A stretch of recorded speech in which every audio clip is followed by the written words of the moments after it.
पितृपक्ष पितरों को याद करने का विशेष पर्व है। इस साल यह 29 सितंबर को शुरू हो रहा है और 14 अक्टूबर को समाप्त होगा। इस दौरान हिंदू परंपरा अनुसार पूर्वजों को याद और उनको तृप्त करने के लिए श्राद्ध कर्म किए जाते हैं।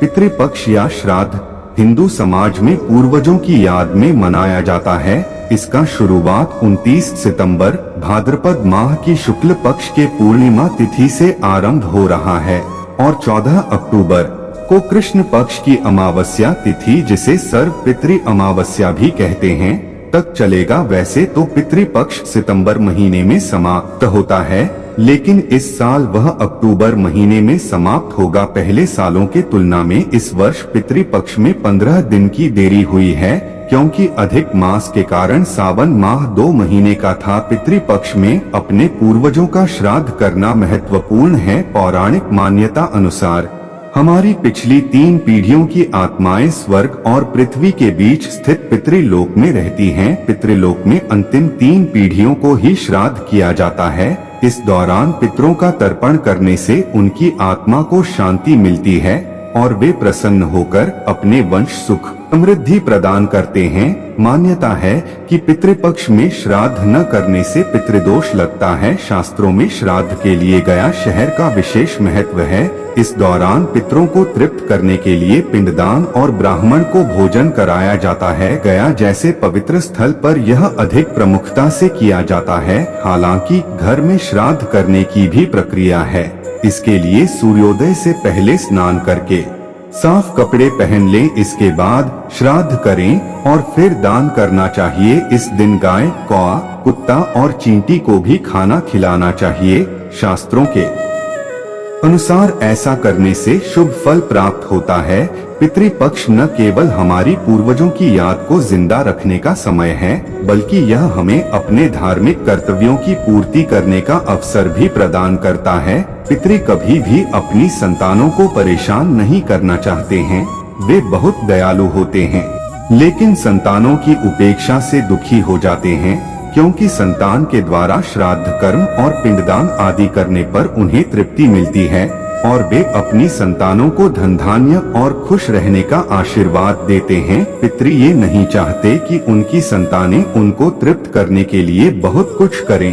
वे श्रद्धा भाव से किए गए श्राद्ध के खुशी के साथ स्वीकारते हैं। कहा भी गया है कि श्रद्धा के बिना श्राद्ध अधूरा होता है। इसी से जुड़ी है श्राद्ध पक्ष की पौराणिक कथा।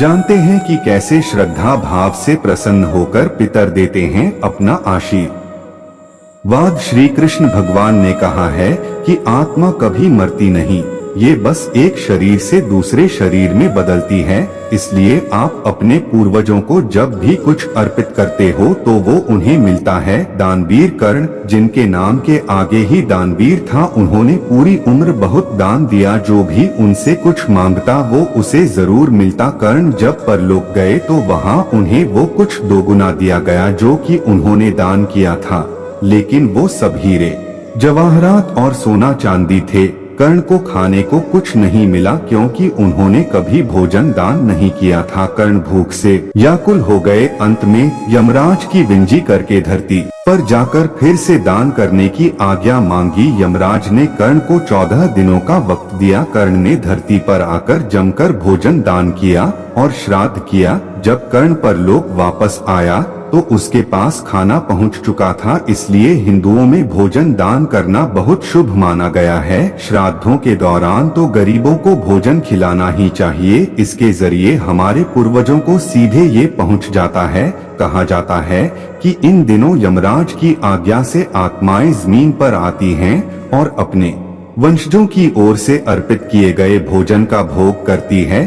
पौराणिक कथा के अनुसार जोगे और भोगे नाम के 2 भाई थे। दोनों अलग अलग घरों में रहा करते थे। जोगे के पास धन की कोई कमी न थी, लेकिन भोगे निर्धन था। दोनों भाई एक दूसरे से बहुत प्रेम करते थे, लेकिन जोगे की पत्नी को धन का अभिमान था, तो वहीं भोगे की पत्नी सुशील और शांत स्वभाव की थी। जब पितृपक्ष आने पर जोगे की पत्नी ने उससे पितरों का श्राद्ध करने के लिए कहा तो जोगे इसे व्यर्थ का कार्य समझकर टालने की कोशिश की, लेकिन जोगे की पत्नी केवल अपनी शान दिखाने के लिए श्राद्ध का कार्यक्रम रखना चाहती थी, ताकि वह अपने मायके पक्ष के लोगों को बुलाकर दावत कर सके। जोगे की पत्नी से उसने कहा कि मुझे कोई परेशानी न हो इसलिए आप ऐसा कह रहे हैं, लेकिन मैं सत्य कहती हूँ, मुझे इसमें कोई परेशानी नहीं है। मैं भोगे की पत्नी को बुला लूंगी, हम दोनों मिलकर सारा काम कर लेंगी। दूसरे दिन भोगे की पत्नी सुबह आकर सारा कार्य करवाने लगी। उसने अनेक पकवान बनाए, फिर सभी काम निपटाने के बाद अपने घर वापस आ गई, क्योंकि उसे भी पितरों का तर्पण करना था। जब पितर भूमि पर उतरे, जब वे जोगे के यहाँ गए तो देखा कि उसके ससुराल पक्ष के सभी लोग भोजन पर जुटे हुए हैं। वहाँ ये सब देखकर वे बहुत निराश हुए। उसके बाद जोगे भोगे के पितर भोगे के यहाँ गए तो देखते हैं कि मात्र पितरों के नाम पर केवल अगियारी दे दी गई है।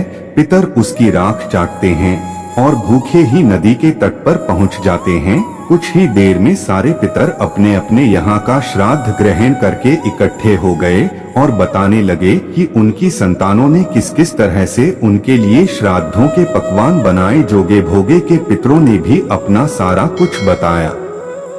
उन्होंने सोचा कि अगर भोगे निर्धन न होता और श्राद्ध करने में समर्थ होता तो शायद उन्हें भूखा वापस नहीं आने पड़ता, क्योंकि भोगे के घर में तो खाने के लिए भी 2 जून की रोटी नहीं थी। ये सारी बातें सोचकर पितरों को भोगे पर दया आ गई। अचानक से वे नाच नाच कर गाने लगे कि भोगे के घर धन हो जाए, भोगे के घर धन हो जाए। सांझ का समय हो चला था, लेकिन भोगे के घर में खाने को कुछ भी नहीं था। उसके बच्चे भूखे थे। बच्चों ने अपनी माँ से कहा कि भूख लगी है। तब उन्हें टालने के लिए गुस्से से गरजकर भोगे की पत्नी ने कहा कि जाओ, आंगन में हौदी औंधी रखी है, उसे जाकर खोल लो, उसमें जो भी मिल जाए आपस में बांटकर खा लेना। बच्चे जब वहां जाकर हौदी देखते हैं तो वे दौड़े दौड़े माँ के पास जाकर कहते हैं कि माँ, हौदी तो मोहरों से भरी पड़ी है। आंगन में आकर भोगे की पत्नी ने यह सब कुछ देखती है तो उसके आश्चर्य का ठिकाना नहीं रहता है। इस तरह पितरों के आशीर्वाद से भोगे भी धन धान्य से परिपूर्ण हो जाता है, लेकिन वह इस बात का बिल्कुल अहंकार नहीं करता है और अगले बरस पूरी श्रद्धा के साथ भोगे एवं उसकी पत्नी अपने पितरों का श्राद्ध करते हैं। भोगे की पत्नी पितरों के लिए 56 प्रकार के व्यंजन तैयार करती है। वे दोनों ब्राह्मणों को भोजन कराते हैं।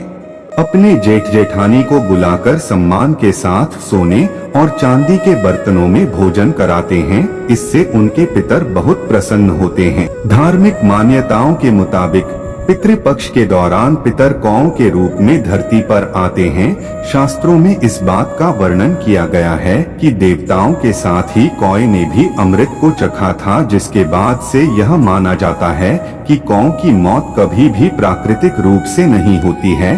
कौ बिना थके लंबी दूरी की यात्रा तय कर सकते हैं। ऐसे में किसी भी तरह की आत्मा कौ के शरीर में वास कर सकती है और एक स्थान से दूसरे स्थान पर जा सकती है। इन्हीं कारणों के चलते पितृपक्ष में कौ को भोजन कराया जाता है। वहीं धार्मिक मान्यताओं के मुताबिक जब किसी व्यक्ति की मौत होती है तो उसका जन्म कौ योनि में होता है। इस कारण कौ के जरिए पितरों को भोजन कराया जाता है। पितृपक्ष में कौ के अलावा इन्हें भी कराया जाता है भोजन। पितृपक्ष के दौरान कौ के अलावा गाय, कुत्ते और पक्षियों को भी भोजन कराया जाता है। माना जाता है कि अगर इनकी ओर से भोजन को स्वीकार नहीं किया जाता है तो इसे पितरों की नाराजगी का संकेत माना जाता है। पितृपक्ष में कौ को भोजन कराए जाने की कथा पौराणिक कथा के मुताबिक इंद्रदेव के बेटे जयंत ने कौ का रूप धारण किया था। उस कौ ने एक दिन सीता माता के पैर में चोंच मार दी।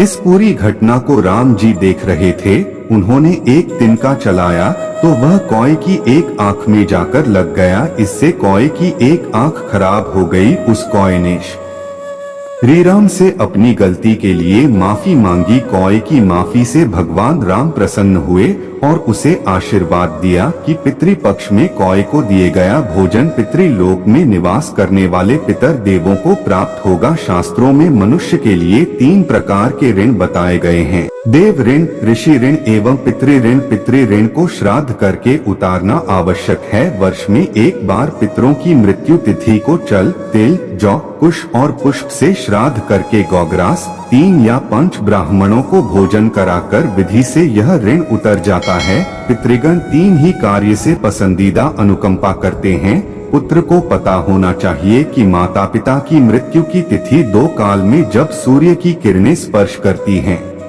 तो श्राद्ध तर्पण करना चाहिए। जिस स्त्री के पुत्र न हो वह स्वयं पति का श्राद्ध तर्पण कर सकता है। श्राद्ध की महत्ता कथा। एक पौराणिक कथा। विशाल पितृपक्ष में लोग अपने पितरों को पिंड दान करते हैं और पूरे आदर के साथ ब्राह्मणों को भोज कराते हैं। पितृपक्ष में कौवों को निवाला देना बहुत शुभ माना जाता है। मान्यता है कि हमारे पूर्वज कौवों के ही रूप में धरती पर आते हैं। पितृपक्ष के दौरान अगर घर के आंगन कौवा आकर बैठ जाए तो यह अच्छा संकेत माना जाता है। कौवा अगर आपका दिया हुआ भोजन कर ले तो यह बहुत शुभ होता है।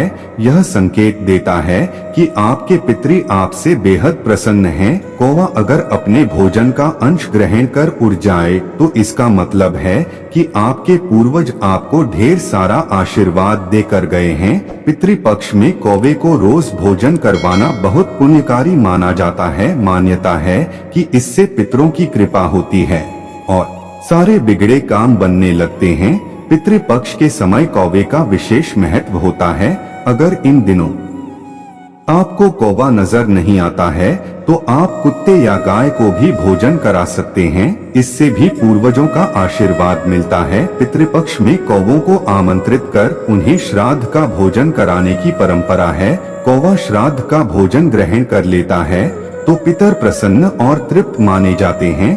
कौवों के भोजन कराए बिना तर्पण अधूरा माना जाता है। गरुड़ पुराण के अनुसार कौवा यमराज का संदेश वाहक है। पितृपक्ष के दौरान लोग अपने पूर्वजों को याद करते हैं, पूजन अनुष्ठान करते हैं और अन्न जल का भोग कौए के माध्यम से लगाते हैं। कहा जाता है कि कौवा यम का यानी यमराज का प्रतीक होता है।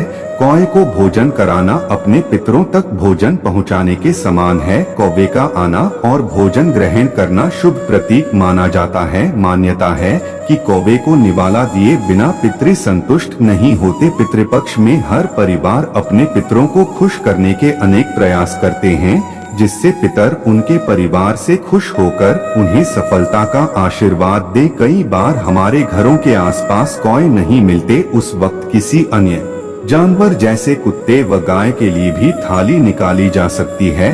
पर गरुड़ पुराण में पितृपक्ष के दौरान कौए को भोजन कराना सबसे उत्तम माना गया है। कौए का श्राद्ध पक्ष के दौरान इतना अधिक महत्व होने की एक खास वजह है। प्राचीन शास्त्रों के अनुसार यमराज ने कौए को वरदान दिया था कि तुम्हें दिया गया भोजन पूर्वजों की आत्मा को शांति देगा। तब से ही यह प्रथा चली आ रही है। श्राद्ध पक्ष में कौवे को खाना खिलाने से यमलोक में पितर देवताओं को शांति का अनुभव होता है। शास्त्रों में यह भी कहा गया है कि श्राद्ध के बाद जितना जरूरी ब्राह्मण भोज होता है उतना ही जरूरी कौए को भोजन कराना भी होता है। यह अनूठा उदाहरण है जो हमें बताता है कि भारत के लोग अपनी संस्कृति के साथ पशुओं के प्रति भी प्रेम और आदर रखते हैं। भगवान शिव कहते हैं, हे पार्वती, अब मैं कथा सुनाता हूँ। पाटलिपुत्र को एक दुर्गम नगर कहा जाता है, जिसका गोपुर द्वार बहुत ऊंचा है। उस नगर में शंकरकर्ण नाम का एक ब्राह्मण रहता था। उन्होंने वैश्य परंपरा का आश्रय लेकर बहुत धन कमाया, तो कभी पितरों का तर्पण किया और न ही देवताओं का पूजन किया। उन्होंने धनोपार्जन में तत्परता से उत्पाद को ही भोज दिया था। एक समय की बात है, उस ब्राह्मण ने पुत्रों और बंधुओं के साथ यात्रा के लिए अपना चौथा विवाह कराया। मार्ग में आधी रात को जब वह सो रहा था तब एक सर्प ने कहीं से अपनी बाह में काट लिया। उसके ऐसे ही एक प्रकार के राज्य हो गए कि मणि, मंत्र और औषधि आदि से भी उसके शरीर की रक्षा असाध्य जान पादित की गई। कुछ ही लौंच में उसका प्राण पखेरु उड़ गया और वह प्रेत बन गया। फिर बहुत समय बाद वह प्रेत सेरायोनी में उत्पन्न हुआ। उनका वित्त धन की योजना में बंधा था। वह पूर्व वृत्तांत को स्मरण करके सोख मेरे घर के बाहर करोड़ों की संख्या में अपना जो धन गाड़ रखा है, उसमें अपने पुत्रों को वोट देकर स्वयं ही अपना रक्षा बाजार बनाया है।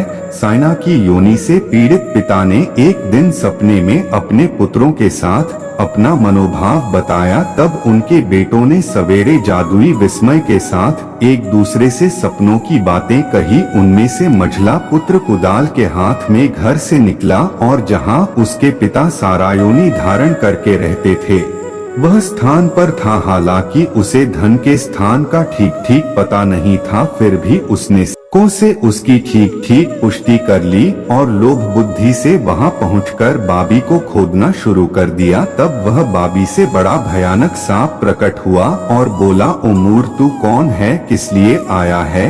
यह बिल क्यों खोदा जा रहा है? किसे भेजा गया है? ये सारी बातें मेरे सामने बताओ। पुत्र, मैं तुम्हारा पुत्र हूँ, मेरा नाम शिव है। मैं रात में देखे गए सपने से विस्मित होकर यहाँ का सुवर्ण लेने के लिए आया हूँ। पुत्र की यह वाणी सुनकर वह चुप हो गया। उच्च स्वर से इस प्रकार स्पष्ट वचन बोला, यदि तू मेरा पुत्र है तो मुझे शीघ्र ही बंधन से मुक्त कर।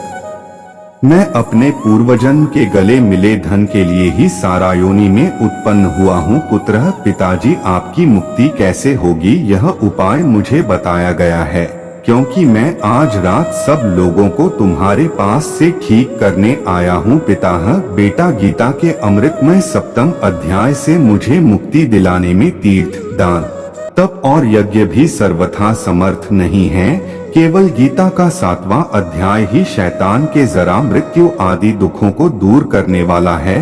पुत्र, मेरे श्राद्ध के दिन गीता के 7वें अध्याय का पाठ करने वाले ब्राह्मण को श्रद्धा भोज कराओ, इससे निःसंदेह मेरी मुक्ति हो। वत्स, अपनी शक्ति के अनुसार पूर्ण श्रद्धा के साथ निर्वासी और वेद विद्या में अन्य ब्राह्मणों को भी भोजन कराएं। सारायोनी में पड़े पिता के इस वचन को सभी पुत्रों ने अपने अपने आज्ञानुसार पालन किया और उससे भी अधिक किया। तब शंकरन ने अपने शरीर को त्याग कर दिव्य देह धारण किया और सारा धन पुत्रों के अधीन कर दिया। पिता ने लाखों की संख्या में जो धन उन्हें बांट दिया था, उससे वे बहुत प्रसन्न हुए। उनके बुद्धि धर्म में लगी हुई थी, इसलिए उन्होंने बावली, कुआं, पोखरा, यज्ञ और देव मंदिर के लिए उस धन का उपयोग किया और अन्नशाला भी बनाई। विस्तृत अध्याय का सदा जप करते हुए उन्हें मोक्ष प्राप्त हुआ। उम्मीद करते हैं दोस्तों हमारे द्वारा बताई गई कथा पसंद आए तो इसे लाइक और शेयर अवश्य कर दीजिएगा। आप हमारे चैनल पर पहली बार आए थे, सब्सक्राइब जरूर कर दीजिएगा। आप भगवान शिव की सच्चे भक्त हैं तो कमेंट में हर हर महादेव अवश्य लिख दीजिएगा।